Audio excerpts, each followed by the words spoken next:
Good morning friends, তোমরা সবাই কেমন আছো? আমি আশা করছি তোমরা সবাই খুব ভালো আছো। আমিও খুব ভালো আছি। আজ নতুন একটা দিনে শুরু আমার তরফ থেকে রইলো সকল বন্ধুদের জন্য অনেক ভালোবাসা।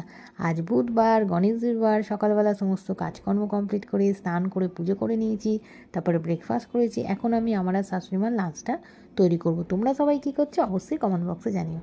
বন্ধুরা, তোমরা হয়তো সবাই ভাবো যে দিদিভাই রোজই দেখি মহাদেব, গুরুদেব আর কার্তিককে খেতে দেয়, আর ঠাকুর কেন খেতে দেয় না। তাই ভাবলাম আজকে তোমাদের সঙ্গে এটা শেয়ার করি। আসলে প্রতিদিনই সকালবেলা সবার প্রথম ঠাকুরের পুজো করেন শাশুড়ি মা। উনিই সব ঠাকুরকে খেতে দেন, আর আমি ঘরের সমস্ত কাজ কমপ্লিট করে স্নান করে পুজো করি।